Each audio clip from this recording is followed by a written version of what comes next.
Hello, and thank you so much for joining us on this Thrive Today webinar of keeping our sanity in the family during crisis. My name is Christy Harang. I am so glad that you are with us today. And you know, the heartbeat of Thrive really is to equip us all with relational skills to walk through life in connection with Jesus and each other, and also experiencing his joys and his peace in the highs and in the lows. And right now in our world, we are all navigating a time with a lot of the unexpected, a lot of the unfamiliar. And as I've been talking with people, I've noticed that regardless of whether they feel stressed about what's going on in our world with the coronavirus, most everybody, if not everybody, is facing levels of overwhelm and some stress simply because our daily lives are changing a whole lot.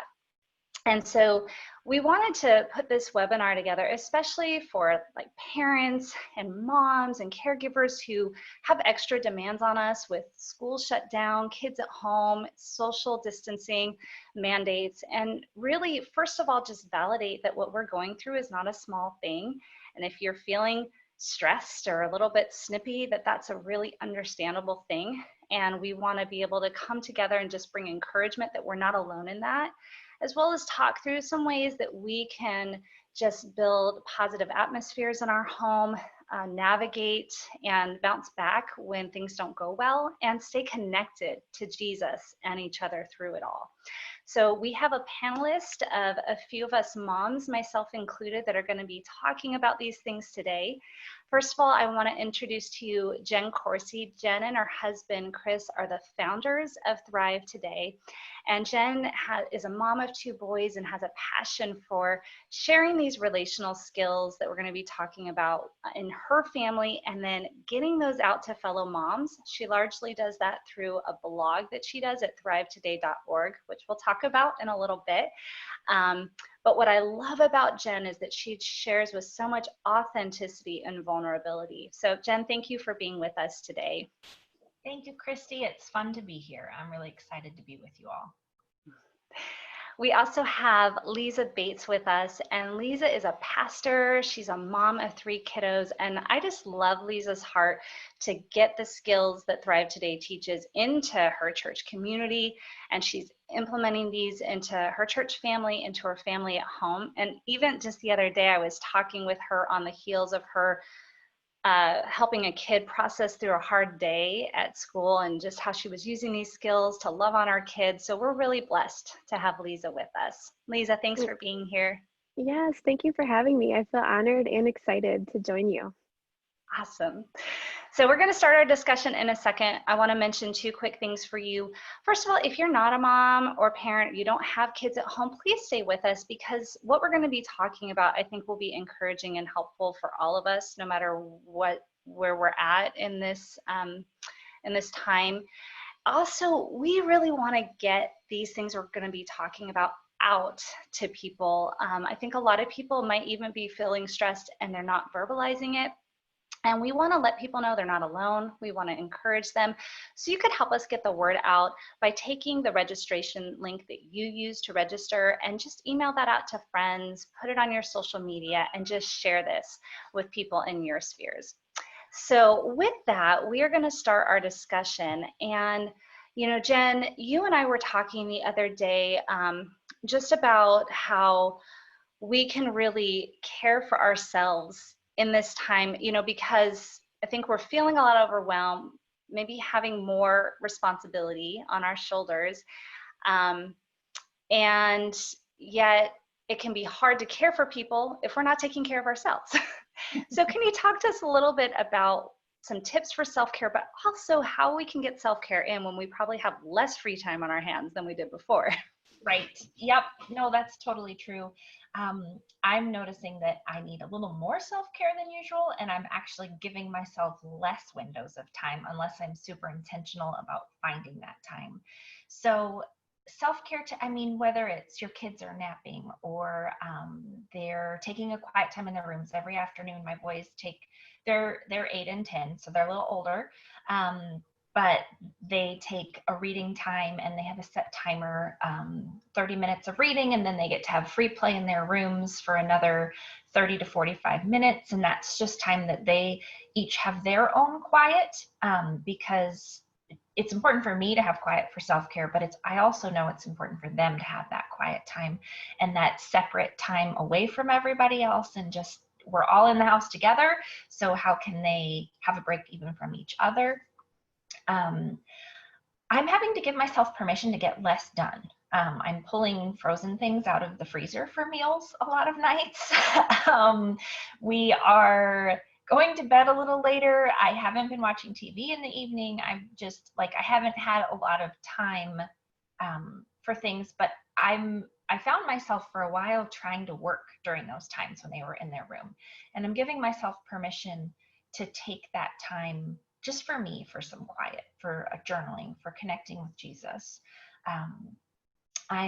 We have a dog, and so when I take the dog out to go to the bathroom in the yard, I'm taking just a moment to like take some deep breaths and enjoy, if it's sunny or cloudy or whatever it is, just that I'm outside of my house and away from the kids for a couple of minutes, and connecting with friends in the evening if possible, by phone, chatting. Some of us, I have a little string on Marco Polo with some girlfriends. We make each other videos when we can. So just taking time to watch that and make an update for them, doing Zoom chats with people, those kind of things can keep that relational time going, which is also part of self-care. Having adults to talk to.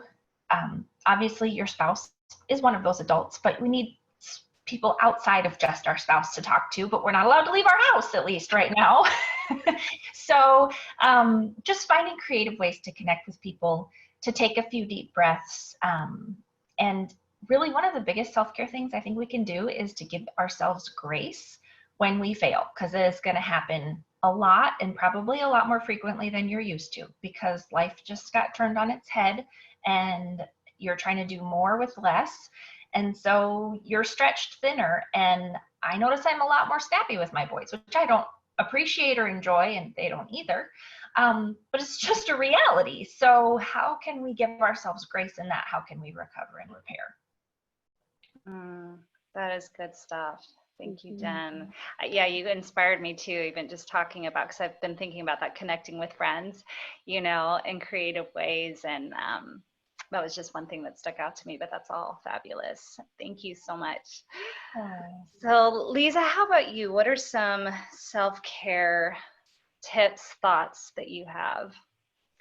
Yeah, I felt at the beginning of all this super motivated to, work out every day and eat right, and nope, that hasn't happened. I have, most days I'm not even wearing pants with zippers or buttons, so that Jen saying giving yourself grace, that's awesome. I think some of us had these expectations like, oh great, with this time we're going to get to do more, we're going to get to be more engaged with our families. And finding for myself as an introvert, I really like quiet, and I'm struggling with having a place in the house I can go to get some quiet. But my husband is very understanding, so there will be times where he's got a break in his work schedule, and I'll say, okay, can I just go in my room and just shut the door? And for me, that self-care will look like either being quiet and just doing some breathing in there, or listening to some praise and worship music.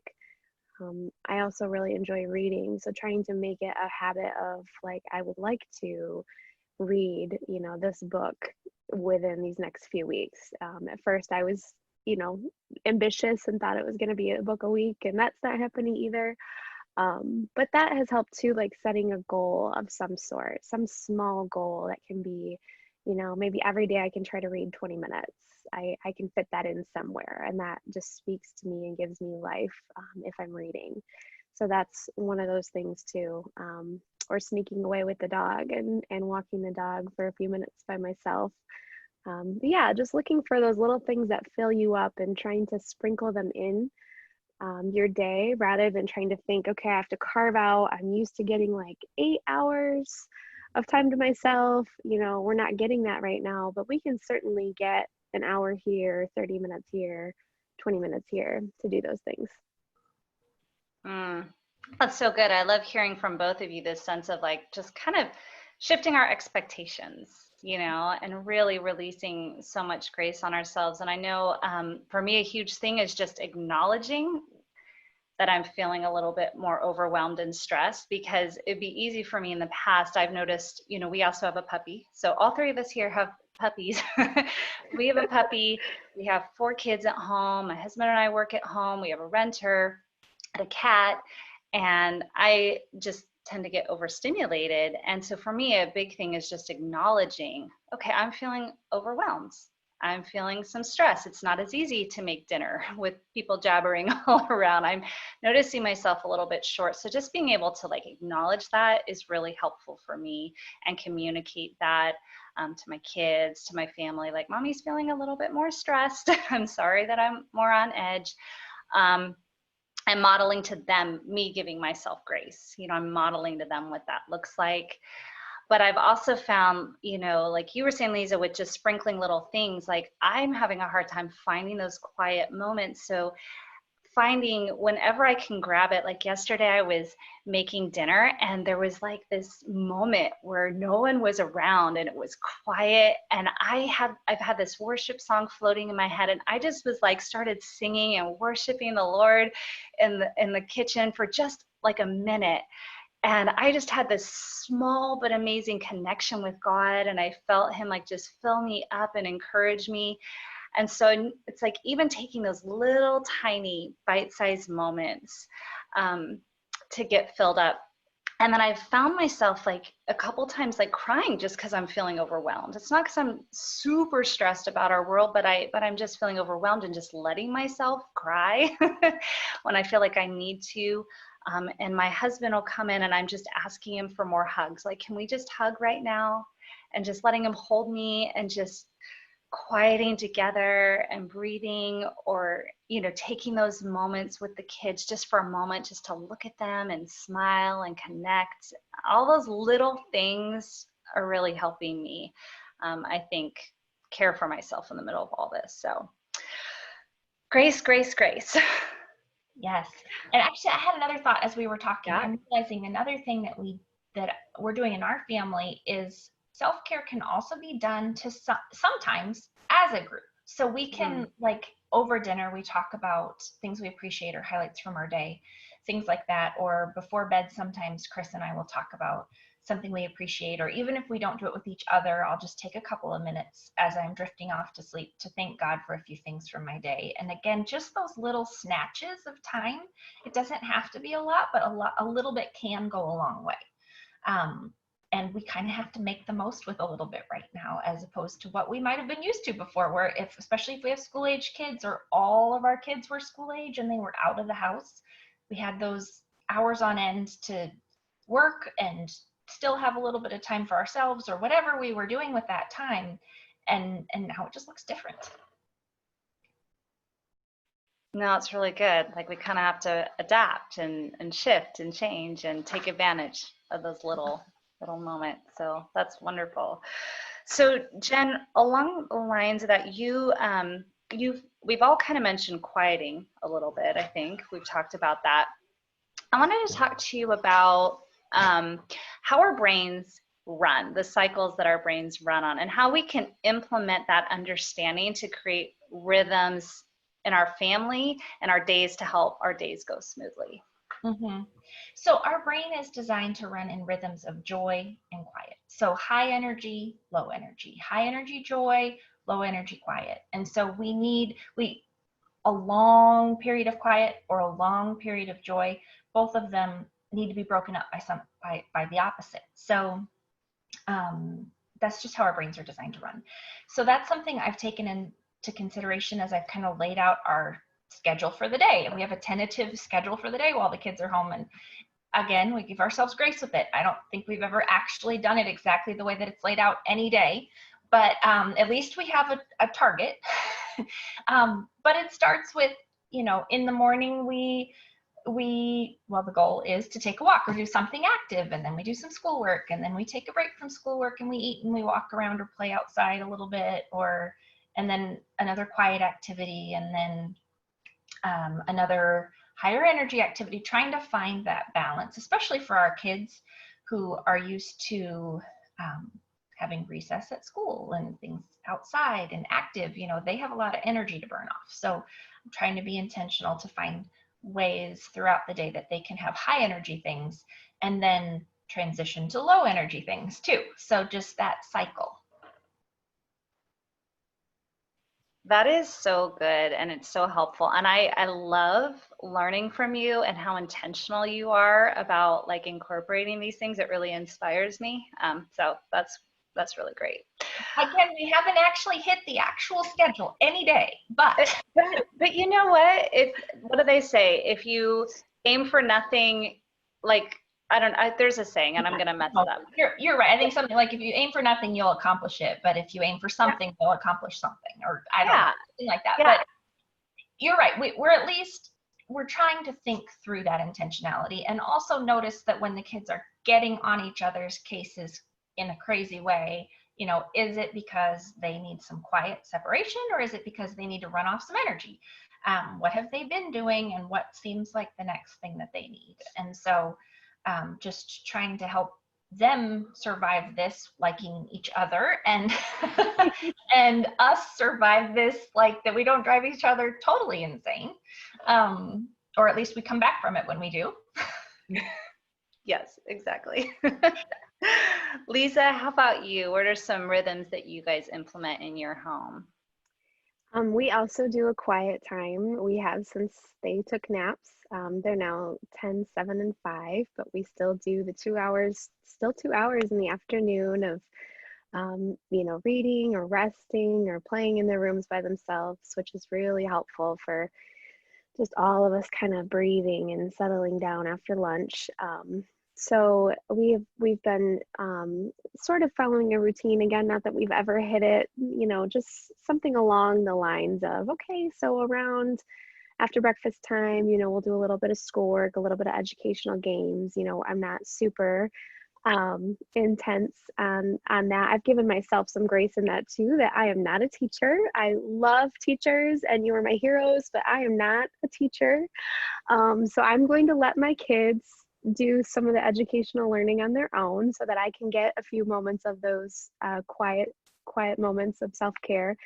And then, we'll do a lunch and we'll do like a quiet time, and then, dinner around the same time every night. And just having something that we do normally on Saturdays and Sundays anyways, if this is kind of what we would do on the weekends as a family, has really helped. It's also helped keep some of that rhythm for them too, like, okay, this is what we always did, so I sort of understand how this process is going to go. But the trick is, like Jen was saying, is okay, as they're getting on each other's nerves, is that what do we need to do here? Is that quieting we need, or is that like, I need you to just run outside and take some laps, No, I love what you just said, because it's like we kind of have a plan, but then we have to be observant as moms and to kind of be in touch with our kids and led by the Holy Spirit, like what's needed in this moment. Are they bouncing off the walls because they need quiet, or are they bouncing off the walls because they need to get energy out? Because it could be either. And I love, that you both have quiet times. Before I knew any of this about how the brain worked and stuff, I was a homeschool mom. This is actually the first year I am not homeschooling, and now they're all back. But so I've always homeschooled, and I noticed myself like getting overwhelmed years ago, and was like, we need to have a time where it's just silent. They need it, I need it. So we do the same. We incorporate I call it even a silent hour, because I need to be really clear with them. It's silent. And so you can read and rest. And what I've found is that so I have a 14-year-old, a 14, 13, 10, and 8-year-old. And my oldest daughter, like, she gets even more overwhelmed sometimes by the noise than I do. And she's becoming more in touch with that. So even really setting up things for her so she knows she's going to have times where the house will be quiet is really important for her. And so that's been really good. And then we take a quiet time. It's only like 30 seconds or a minute, but before dinner, we'll even take a moment to just be quiet. Because I know I've been going, making dinner. We're finally here at the dinner table, and I'm like, okay, I just need to quiet and breathe before we engage in eating. So we do that. But then I also have noticed, like with my older kids, sometimes like, how do I get them moving? You know, I have one kid who will be kind of sitting in his room all day. And so how do I get him moving? So having the puppy's been helpful for us, because I'll tell him to go take the dog for a walk to get him moving. But I was thinking, you know, even just like going for bike rides is great.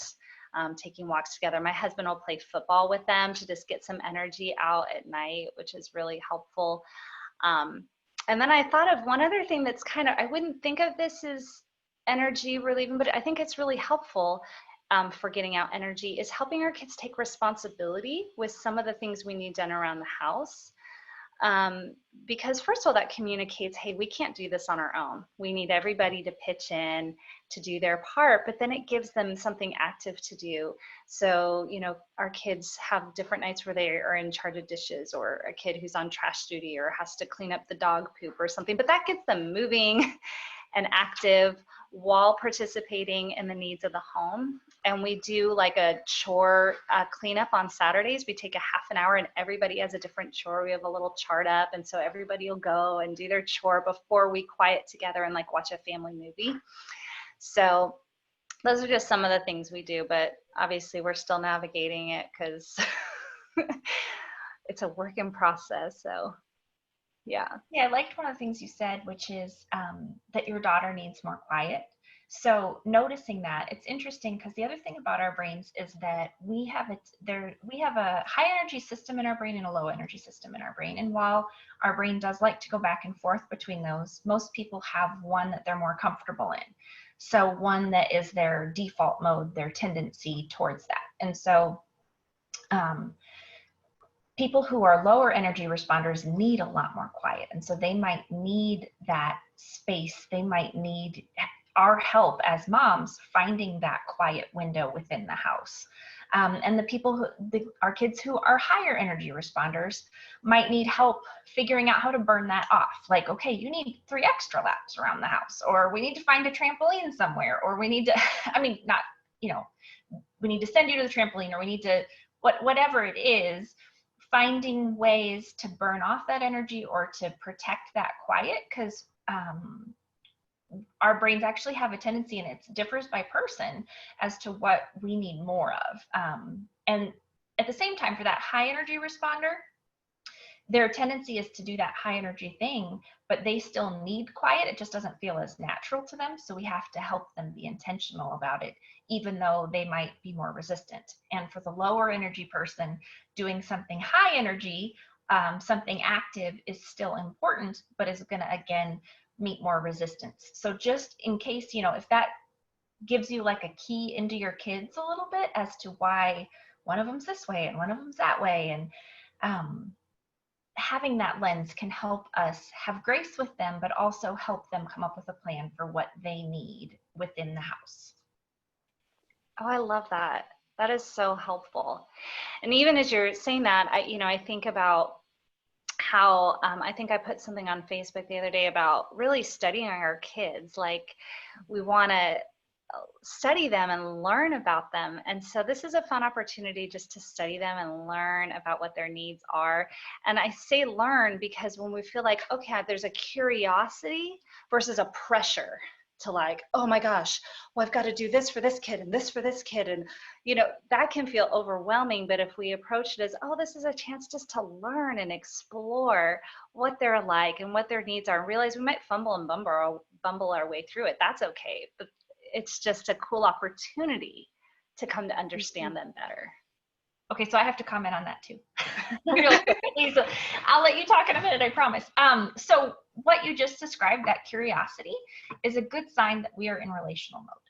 When we are out of relational mode, it feels like that pressure, and it feels like that have to, and it feels like that like rigid drill kind of place. I go into almost a drill sergeant place where when I'm out of relational mode. But when we're in relational mode, one of the things that defines whether or not we're in relational mode or not is, do we feel curiosity? So if we are feeling that curiosity, it's a good sign we're in relational mode. And if we're not, it's a good sign that we're not in relational mode. And there's actually things we can do about that. So I don't know if we want to talk about that later, or if I should just jump into that real quick now. What do you think, Christy? Jump into that now. Yeah, we want to hear, how do we stay relational? Yeah, so relational mode, it's actually, there's a circuit in our brain we call relational circuits. And when our relational circuit is off or dim, we just want to make a person, problem, or feeling go away.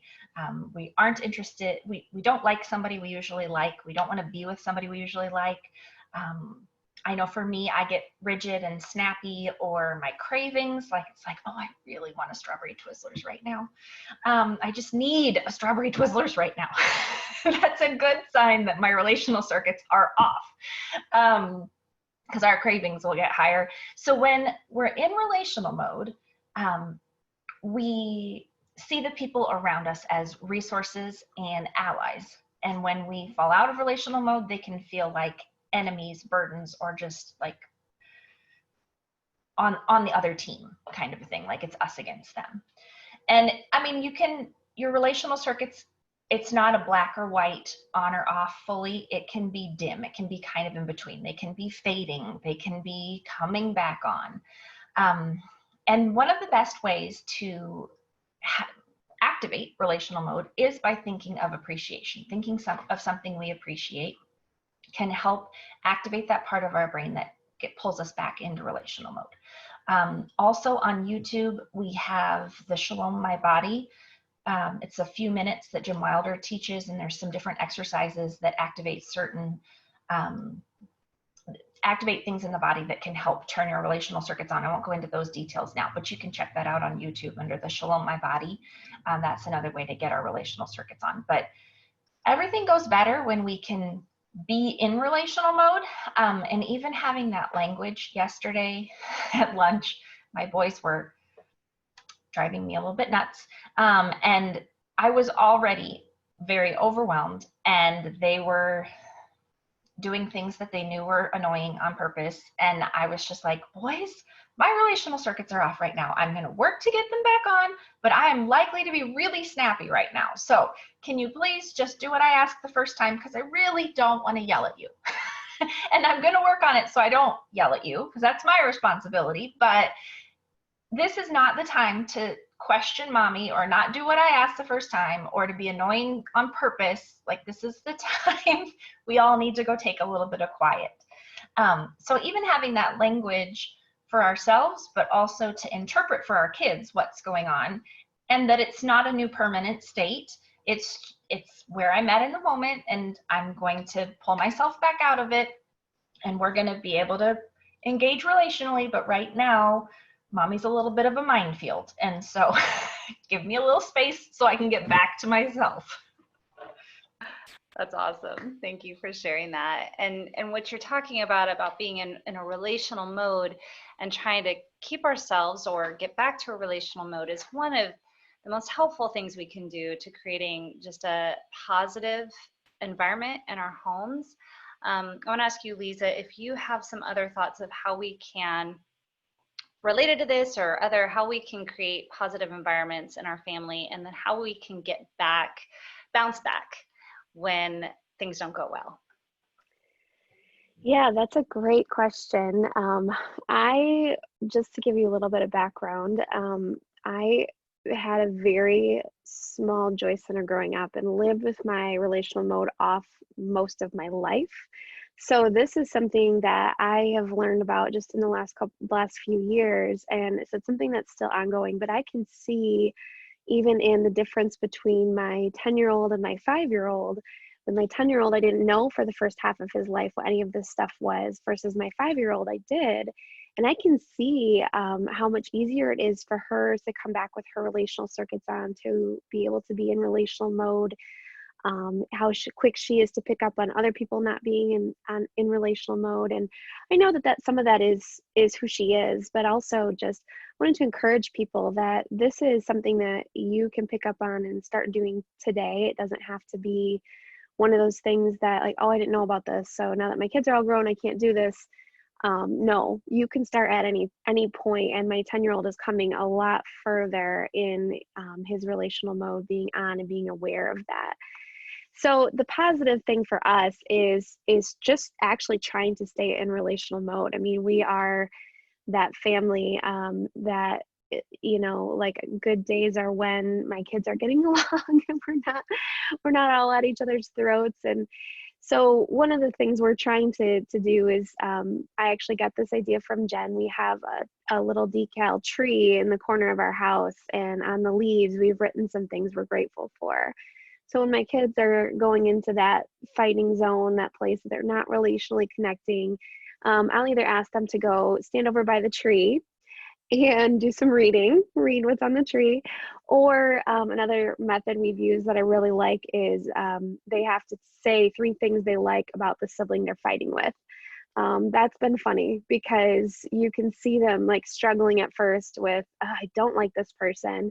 But then as soon as they start to think about the things that they do like about their sibling or their parent, they start smiling and laughing and having kind of this, like, okay, I guess it wasn't that big of a deal reality check with what they were upset about. So we're working. I feel like some days it's like pushing a rock uphill. Like, okay, did we treat each other with love and respect today? Not always, but at the end of the day, did we repair? Did we come back to, yes, we still love each other? No, I didn't say the right thing, but I am going to talk to you about that now. That's been our positive environment, so to speak. That's such good stuff. I love it. Yeah, I remember, Jen, you talking about the tree, and I was like, I want to have one of those. Nick's doing that in a journal form with one of our kids. So since we can't cool. paint it on the wall. I just want to add, so if any of you are listening and you're curious what that is, if you look up appreciation on the blog at THRIVEtoday, there's a number of blogs about appreciation, which is ways that you can help your kids find things they appreciate. I did do appreciation trees with them, like Lisa was talking about. I also have a number of blogs on relational circuits that can help you have a better picture of what that might look like, because relational circuits really are a big deal to setting the tone of the house, not just keeping them on, but being aware when they're off, and helping the others around you interpret what's going on with you, and that it's not actually them. Like, okay, I am out of relational mode right now. I am mad. You didn't do anything necessarily. I mean, yes, okay, you're being annoying. You're acting in an annoying way, but that's not why. This isn't all about you. This is me, and I need to take care of it. Helping myself notice when I'm out of relational mode, helping my kids notice when we're in relational mode, everything goes better, and we will fall out of it. And that's when there's lots of opportunities for repair. That's awesome. So good. I want to talk a little bit about, because I have a couple teenagers in the house, and some things that have been helpful for me. Because to be honest, when I first hit teenage mode, I would be really threatened and intimidated when my teenager was having some issues or some attitudes. And I would find myself struggling with remaining relational because I was feeling overwhelmed by it. And so for me, the journey has been learning to really be kind to both of us, to be gracious to both of us, and to what I find now that I'm able to do with the help of God, He's really helped me through this, is that if one of them is having attitudes or we kind of butt heads, is giving them some space and then coming back without anxiety, saying, it's okay, we can work through this. I love you and you matter to me. And I'm not scared by this issue that we're facing. We're going to be okay. When I can come at it without the anxiety, without the stress, but in a relational place, then I find their defenses come down, and then they can meet me and they can talk through it. We've just had some really beautiful conversations. I'll just share one cool story, that there was a time where I got in an argument with my daughter. I think it was over the holidays, a year ago, and we butted heads. I'm like, how are we going to come back from this? God, I don't know what to do. And I prayed and I asked him, and he said to me, just draw close to her. And the first thought in my head was invite her out to dinner. We were out of town. And so I said, hey, do you want to go to dinner with me and Gammy? And she was like, you want to go to dinner with me? Because she was thinking, because we've had this conflict, like mom probably doesn't want to be around me.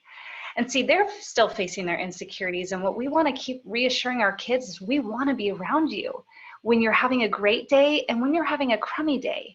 Like, we still want to be with you. You don't have to have it all together for me to enjoy you and I want to be with you.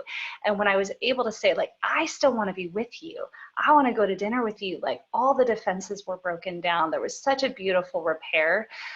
So I think just continuing to reassure our kids that through the tough times and the good times, we enjoy them. We want to be with them. And asking God to help us to see them through his eyes makes it a whole lot easier.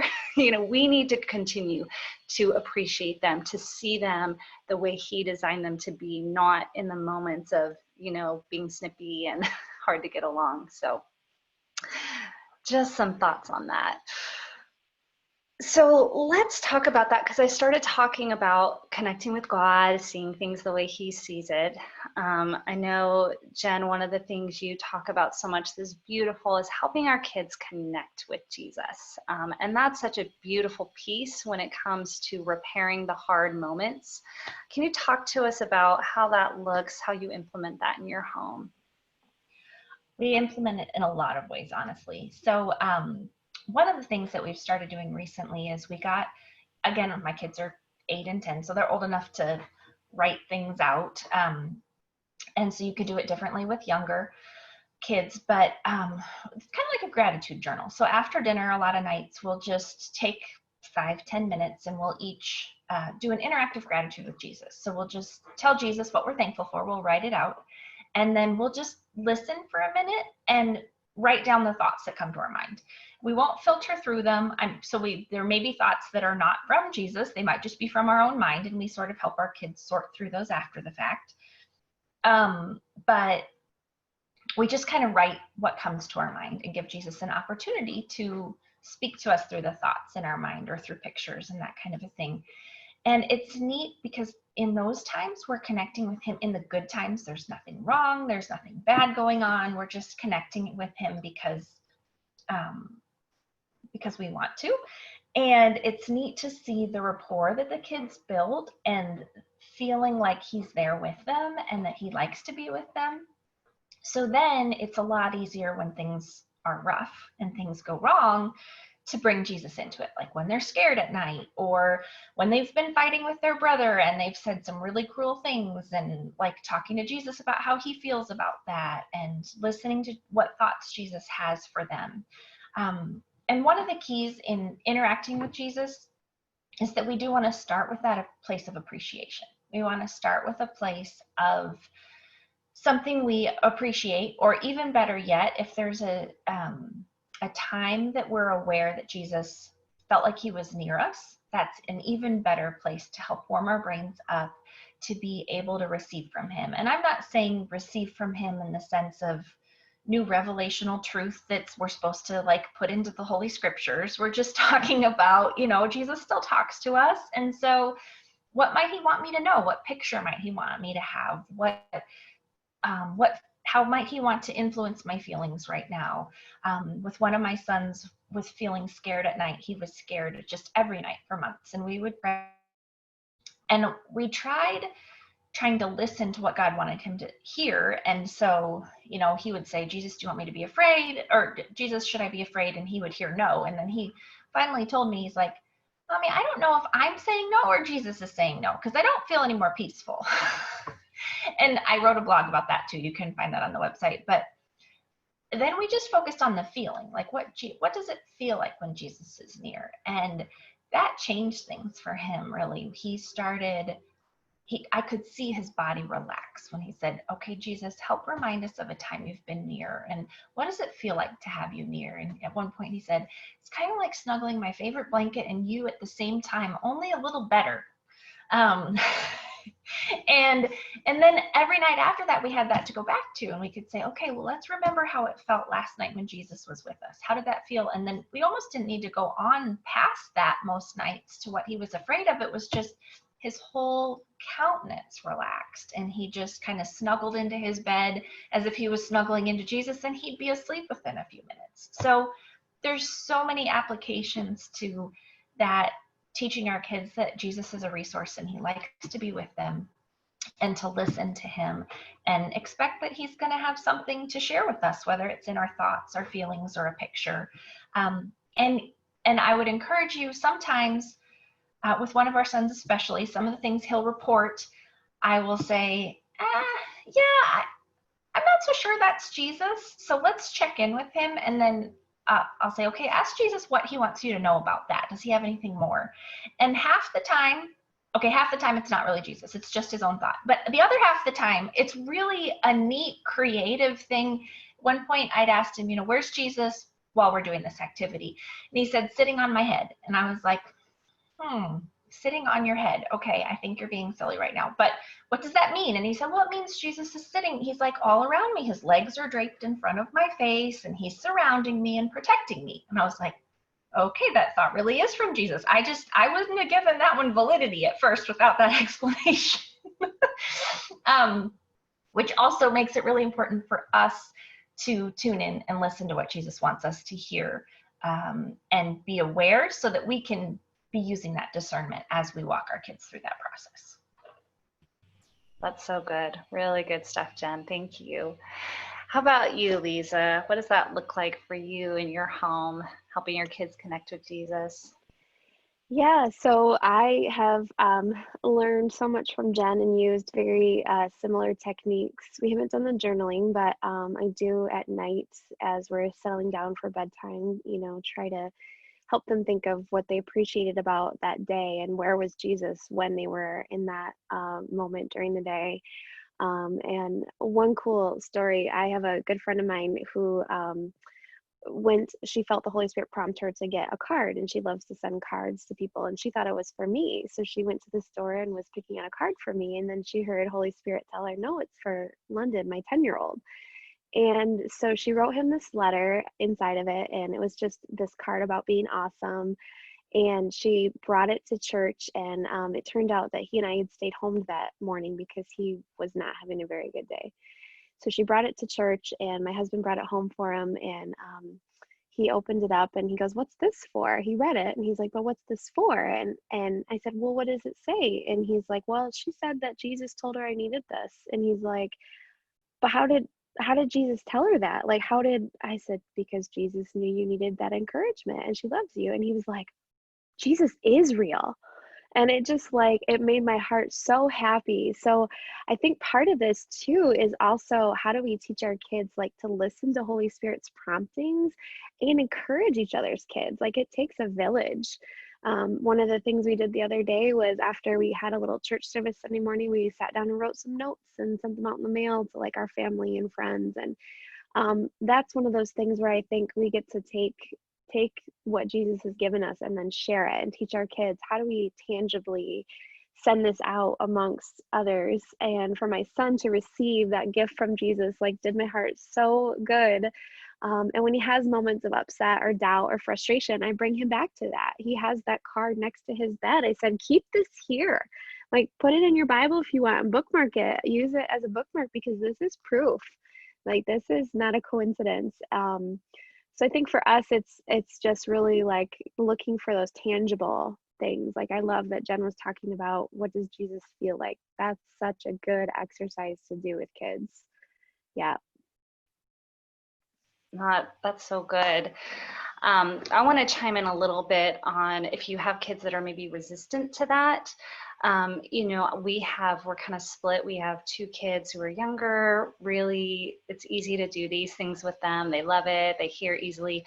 And some older kids who used to be a little bit more open. They're going through teenage years. They're a little bit more I don't want to sit and, pray with you and ask Jesus a question. So some of the ways that we're helping with them is, number one, we'll do things as a family all together. This is just what we're doing. Bring your journals. We're going to, talk to Jesus. We're going to ask him.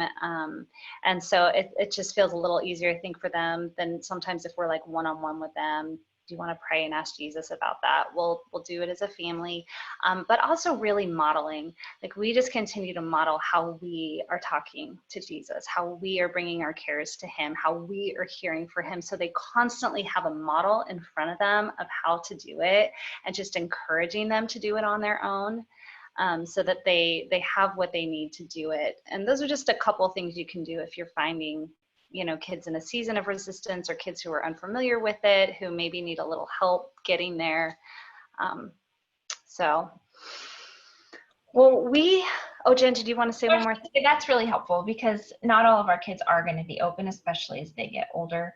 And sometimes it takes a distressing time for them to be open. So this might be good timing, you know, like for some kids who wouldn't otherwise be open, this might be good timing, because they might have enough distress that they're willing to try something out of their comfort zone. Yeah. And as you know, younger kids are more willing to trust your word for it, but older kids are going to have a harder time taking your word for it if they don't understand it and it's outside of their comfort zone. So that's one of the handy things about how up on end our world is right now is sometimes we're open to something new that we weren't open to before. Yeah, absolutely. Well, we have time for Q&A. We're going to do that in just a minute, but if you notice on your Zoom screen, there's a bar and there is a Q&A button that you can click on that and write in any questions that you have about what we're talking about today. We would love to be able to answer those for you. But before we do that, I'm just going to share a couple really awesome resources with you. So let me get my screen up. Okay. So I already mentioned Jen has an amazing blog on Thrive Today. Oh, I'm sorry, I wrote that website wrong. It's THRIVetoday.org. Forgot the .org. But if you just go to our THRIVetoday.org website, there is a blog that you can click on, and Jen has so many great writings where she shares her journey, what she's doing with her boys. It's a fabulous resource for you all. We also have these amazing relational skill videos that Jen and her husband Chris have been putting together. They're very short, but just they have practical skills that we can implement with our family, especially in this time. There are 3 different ways you can access these videos. One, just go to the THRIVetoday.org blog or website. We also, if you go to our Facebook site, and if you just search in our Facebook engine, Thrive Today as one word, will pop up and our videos will be posted there. We also have a YouTube page and the site is there, and I'm going to post the site, but again, that is just go to YouTube and put Thrive Today in the search engine. It'll pop us up, and if you subscribe, you can see all of the videos that Jen and Chris have been putting up. Did I get that good? Is there anything you want to add, Jen? Just that, so the videos are a newer thing. Chris and I are just, during this stressful time, we feel like these relational skills are really relevant for what people are going through. And intentional practice with them can make a difference to how we come through this and how intact our sanity is. So as moms, as families, and just even as individuals. So we're putting together 2 to 5 minute videos with just something simple you can do at home each day with your family or by yourself, even if you're isolating alone, just to practice a skill, and we walk you through it. So we're posting one each weekday for the foreseeable future for now, and that's where you can find them. I love it. And I love the word you use. It's being intentional. These are just really simple, very simple things we can do to be intentional about actually building stronger connections with our family and building our relational skills in this season. So we also have these amazing online events. So one of our Thrive trainers, Amy Brown, has put together these online practice communities. And this is a chance just to learn more about the relational brain skills we're talking about today. She teaches, and then she has times where you can actually implement what you're learning through little exercises that she takes you through. So she's doing one on April 18th, which is so helpful right now. It's about higher altitude, seeing things through God's perspective. I think all of us could use more of seeing things the way God sees it. And so even if you can't come at this time, or you don't have a 3-hour chunk, you can register for this and watch the recording later and watch it at your pace. and just go to THRIVEtoday.org under the resources tab, online practice community, but I will post the link. And with that, all of our past online events are on sale right now. We really want to get these tools out to you and make it as easy as we can for you to have them in your hands. So all of our past events are on sale for $10. We have some really valuable ones that I think would be especially helpful right now. So you can go to our site and take a look at those. And the last thing that I want to mention, though, is that Jen's husband, Chris, along with Marcus Warner, wrote a book called The 4 Habits of Joy-Filled Marriages, although I know, Jen, you contributed to the exercises. I'm sure you did. But I just want to say, regarding when we go through tough times like this, our marriages often take a hit. And in addition to the fact that one of the keys to actually keeping our family strong in times of uncertainty and hard times is having our marriages strong.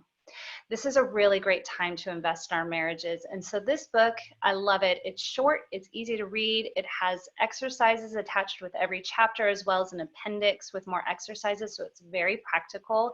So if you're looking for just a very simple way to invest in your marriage right now, I cannot recommend this book enough. It's all about really connecting, finding ways to connect. Actually, this is how I met Lisa, is she and her husband did an online class with us there. It was so much fun, and we are totally connected now because of the group that we did.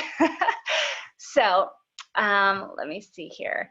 I am going to, with that, post in the chat all of these. Let me see if it's ready to go. Yep, all of these links. And that one link, THRIVEtoday.org, is wrong. I'm sorry, but you will get an email with the proper link in it. So with that, Jen, is there anything you want to add to anything I said on those resources? No, I just that the online practice community, the goal of those is really yet another place where you can practice some of these relational skills. If this is new to you, but you're like, oh, that sounds like something I need more of, especially right now, that's one of the reasons why we discounted all those past recorded events, because there's enough teaching to help you understand what it is and why we're trying to do it. But then there's the actual walking you through the steps of practicing exercises. Yes, and if you're new and you're hearing things, you're intrigued by them, this is such a great way, like you said, to kind of learn more, understand what it is we are talking about. Mm-hmm. Okay, with that, let's get to our questions. So let me put this over here. So my kids are 11, 10, 7, and 5, and a couple of them are grieving things they're missing. Oh, this is a great question. They're grieving missing their friends, the playground. Talk to me about working through those negative emotions with them, especially when it comes out initially as negative behavior. Great question. Yeah, that's really hard. Our kids are having big feelings. We're having big feelings about this. I mean, this is life turned on its head. My son, his birthday party was scheduled the day after school ended, and we had to cancel it. And he got home from school to find out that he didn't have a birthday party the next morning. And it was a big deal for him. I mean, it is a big deal. And so synchronizing with our kids in those big feelings, like you said, they may not know that that's what they're feeling at first. It may be coming out as behavior. So if it comes out as behavior, first of all, recognize right now we're all really stressed. And so our behavior, my behavior as a mom is not at the standard I would like it to be normally. So not only give ourselves grace, but give grace to our kids, and also ask those questions of what's going on here, and synchronize with them, and just sit down one-on-one with them and just ask them questions like, I can see you're really struggling. You know, what's going on? Are you sad? Are you upset? What kind of thoughts are you having right now? Or can we talk to it? They may not even know. They may just say, I don't know. And that's another great time to ask Jesus and just invite Jesus into it. Jesus, what do you want my child to know about what's going on right now in them? And it's, especially younger kids, it's relatively easy for them to hear from Jesus and just have a picture or have him bring something to mind and chase that down with them a little bit. So once you get to the point where they're aware that this is because of a feeling, right? That they're sad, that they're missing their friends, they're missing the playground, they're missing being able to leave the house, those kind of things. We can synchronize with them, and we can join them. We can acknowledge just how big this is for them, and we can grieve with them. You know, that we can share examples of things we're missing too, not in a, well, you know, that's no big deal because I look at all the things I'm missing, but more like, yeah, I get it. That's really hard. I'm missing seeing my friends too. I'm missing going to church and the grocery store. And I just miss our old routine. It's hard to change, and synchronizing with them, validating the feelings that they're feeling. And then once we've validated, and really after, it has to be after we've validated that feeling for them, then we can offer comfort. And so comfort looks like, what can we still be thankful for in the midst of this? Or what do we need when we feel this way? And I have a number of blogs written on validation and comfort, or VCR, VCRC, if you search for some of those keywords on the blog, where we've walked through a lot of those things. But I think validation and comfort is one of the big things once you hone into what the feeling is my thoughts. But ladies, what other thoughts do you have? Yeah, I'd actually love to jump in. You said everything I was going to say about the validation. Of course, it's a big deal, especially as parents doing that for our kids. That really helps them. I mean, sometimes that's all I have to say, and my kids can kind of calm down and be able to reset. But I would say, especially for the people that they're missing, this is also an opportunity to reach out to them. So, hey, yeah, you're really missing your friend. She is such a good friend to you. What do you like about her? And helping them kind of remember some of those appreciation moments they've had with that person. And hey, what do you think about writing her a letter? Or, if they have access to an email, the older ones, if they have access to an email account, I would be okay with you writing an email that, I view before you send over. But just something that they can still do if it's a person, especially that they're missing, a way that they can just a touch point. Hey, let me just quick help you connect with them. Share, make a funny video, and I'll email it over to their mom or something like that. Yeah, that's all really good. I know one of my kids is doing a Zoom today with a couple of his friends so that they can connect. Another thought also that pops in my mind is just modeling us working through our own disappointments.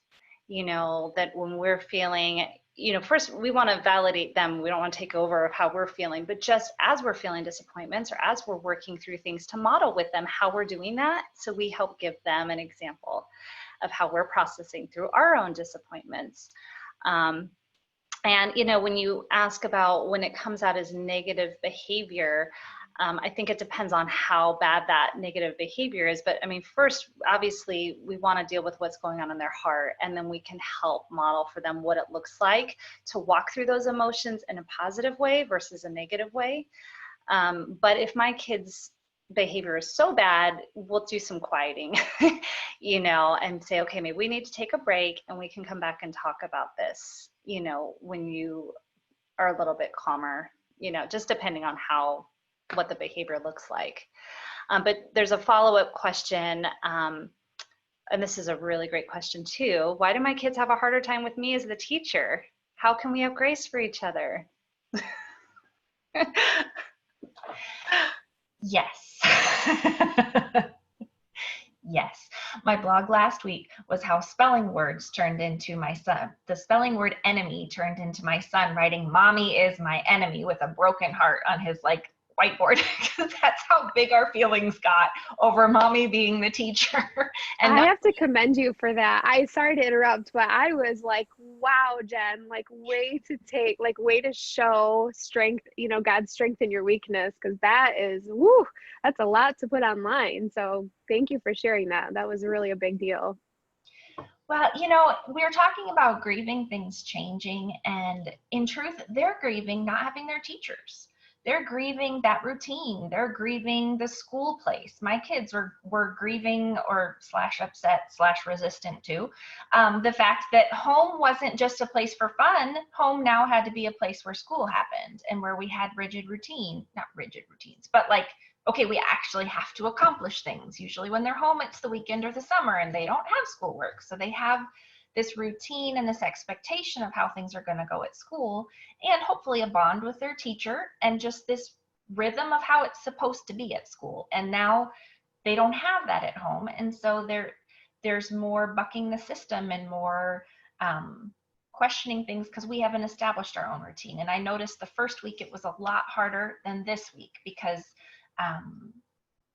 we're finding a rhythm. And the other thing I often ask my kids when they're resistant to me, my son told me the other day, you make a terrible Miss so-and-so. And I'm like, well, that's okay, because I'm not supposed to be her.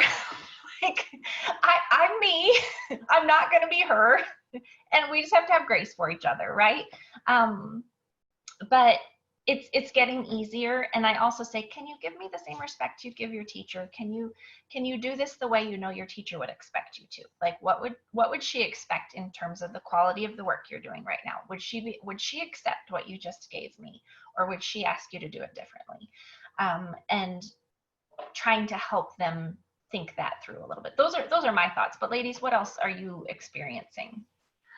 Well, having been a homeschool mom for a lot of years, and then seeing my kids sometimes act out at home, and then them act better in public, sometimes I've wondered about that. Like, does that say something about me? And then I read this this post one time. It was so helpful, and it made so much sense, even with what we understand, that our kids feel really safe with us, and they feel really safe to be who they are and to carry their junk.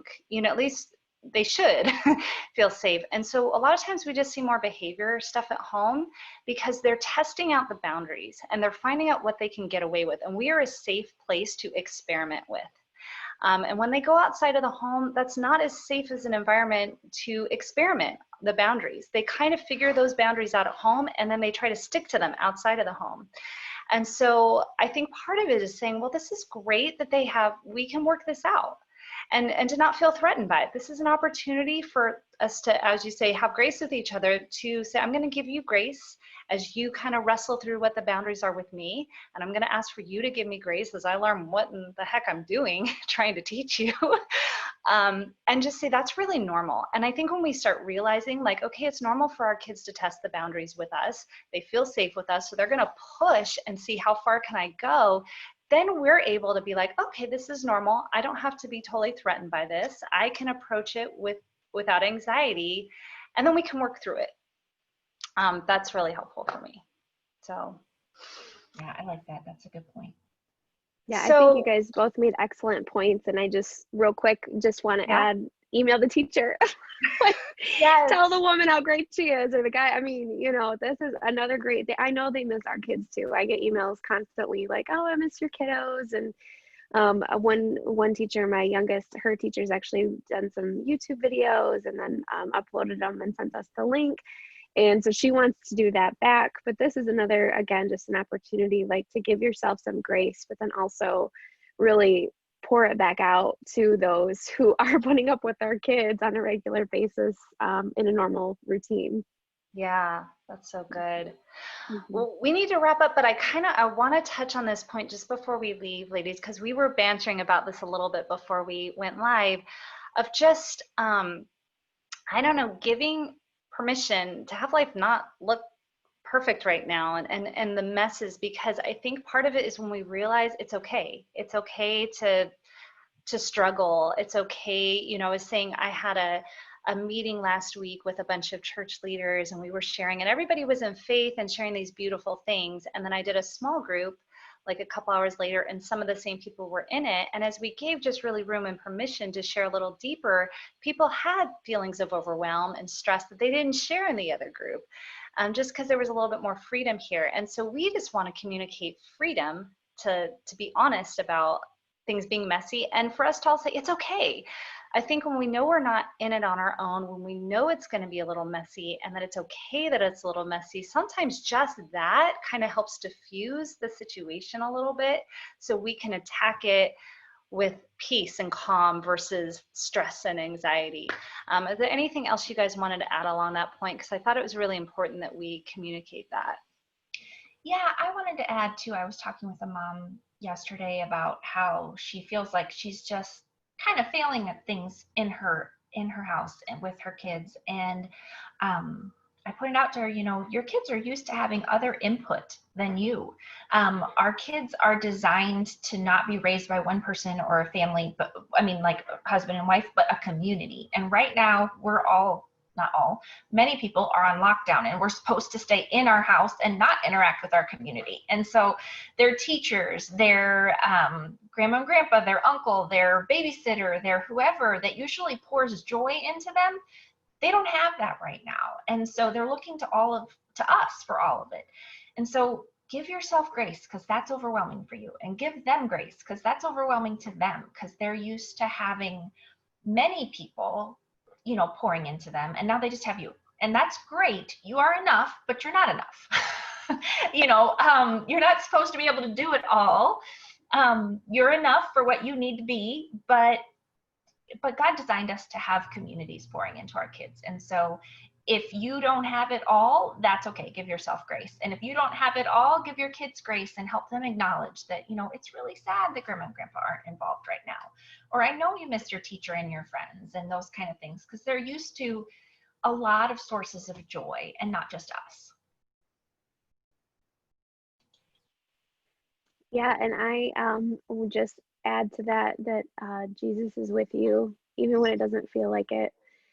And you know, I think sometimes it's hard for me to treat myself the way that he would treat me, with kindness. You know, I just so appreciate Christy and Jen. You both have this beautiful ability to share kindness in weakness.